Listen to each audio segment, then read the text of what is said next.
I ran 101 miles in 19 hours and 6 minutes unprepared. Shit on myself, pissed blood down my leg, had 30 miles to go. Horrible, worst pain of my entire life. In that 19 hours and 6 minutes, that's all it was. I lived 100 years. I was able to pack 100 years in 19 hours and 6 minutes. All the emotions, the highs, the lows, the trauma, the failure, the success, the victories, everything you can put in a life, I put it in 19 hours and 6 minutes. And the beauty that comes out the other side of that, what happens in that time frame when you're at mile 70 and you're all fucked up and your body is destroyed and you have 31 miles to go, and you're now at 31 miles to go, you're in the worst shape of your life with 31 miles to go. It's in that 31 miles that I was able to crack open another part of the human mind, a part that very few people are able to examine, because why? They're not willing to go there. Like back to the Rock.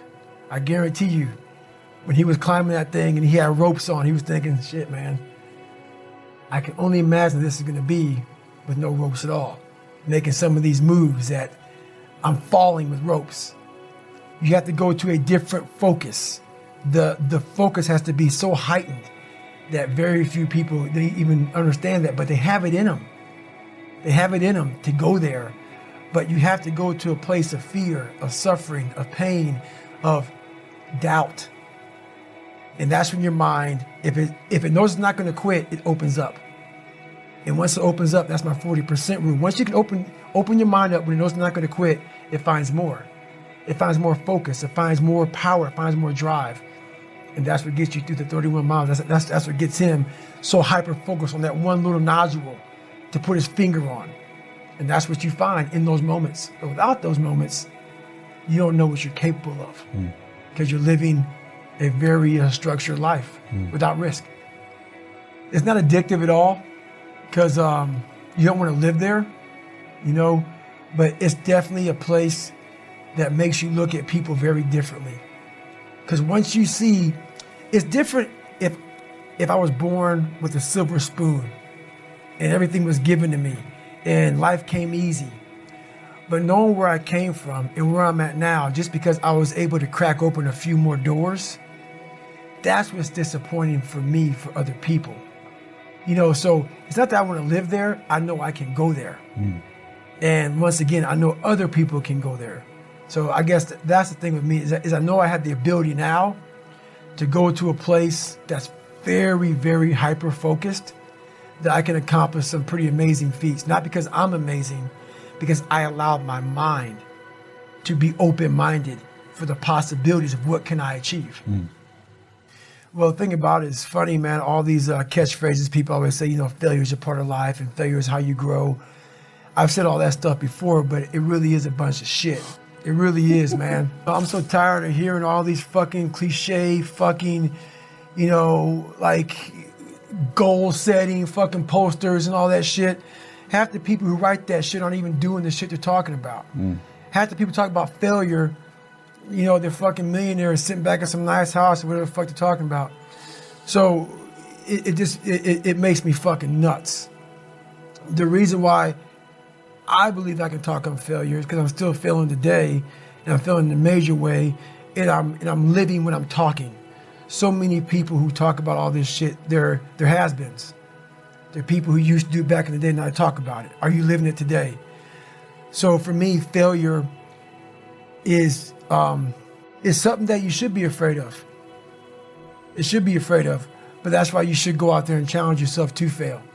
Because if you're not failing at something, that means you've set your goals to pass, to succeed at everything you do, which means you're not setting your goals high enough. So for me, okay, I'm gonna go out and break the Guinness Book of World Records for pull-ups. Lofty goal, which is why I failed it twice before I finally got it. I knew going into everything I've ever done in my life, Navy SEAL training 3 times before I got it. Everything I've ever done in my life took me 3 times before I got it. I knew that there was a huge possibility of failure. But what I gained from failure is this.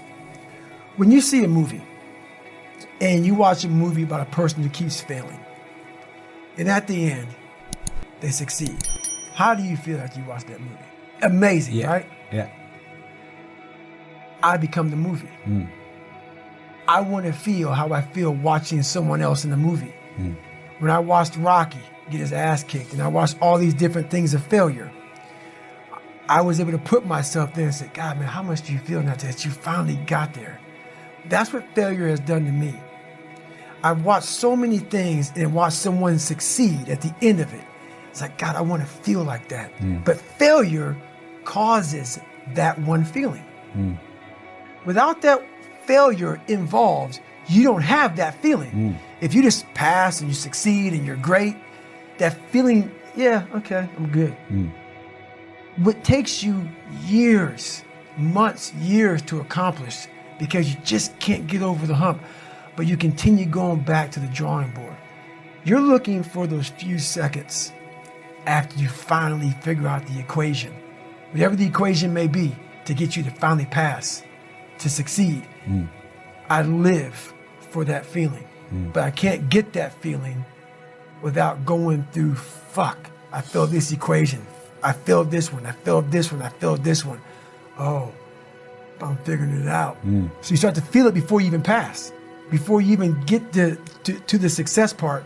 And then once you succeed, the feeling is unbelievable. And you take that feeling of success through failure and you put it in your cookie jar.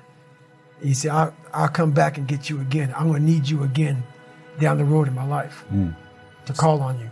Most of us fail in life because we're afraid of what everyone around you is thinking. That's 100% truth. So we live by the narrative of other people. When you get to the point where you really fucking don't care, You don't have to say you're it. dangerous. You become very, very...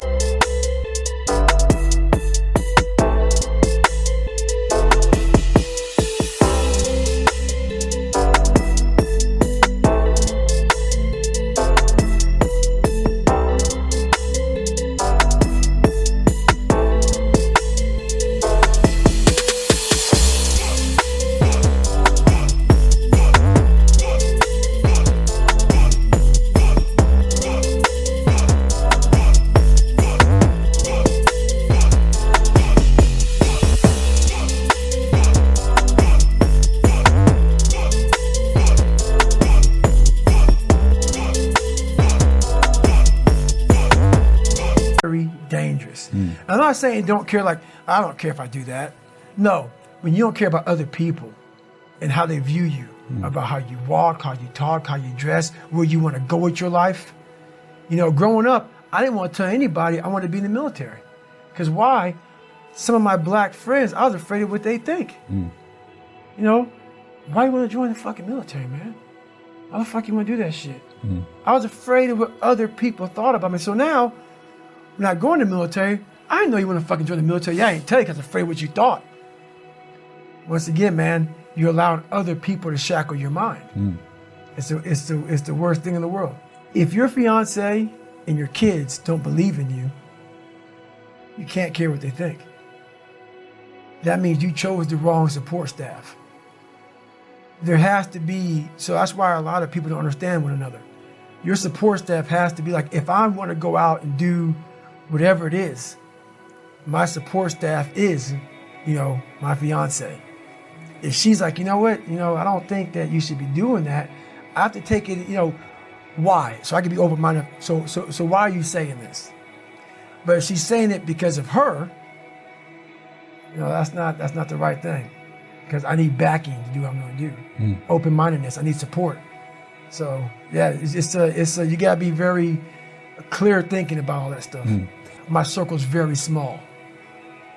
I make sure I didn't handpick these people because I'm like, so you don't want people in your corner that are like, oh, let me pat you on the back for whatever the fuck you do. I don't want people patting me on the fucking back because I fucking woke up in the morning. No. So you don't want that. You want people who are honest with you, who are going to tell you what the fuck is honest. Honest and truthful people. So someone who's honest and truthful, who has lived and is accountable for their own personal life, that's who you want in your corner.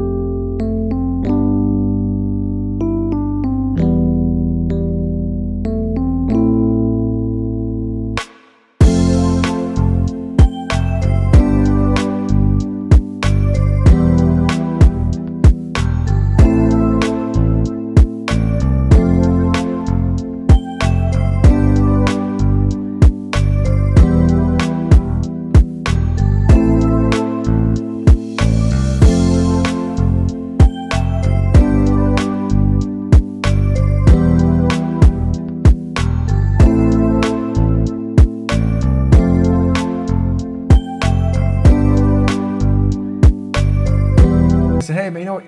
You're pretty fucking dumb for doing this, dude. Like, this is not smart. Or you're being a turd today. You're not getting after it. That's who you want in your corner. So you don't want a lot of people, hand-pick people to be in their corner who kiss their fucking ass. You don't want that. No, you have to. So one of my best qualities is I'm open-minded to the right people, but I don't respect a lot of people. Because how am I going to respect you if you're not fucking grinding every day? And I don't mean working out, getting to the gym.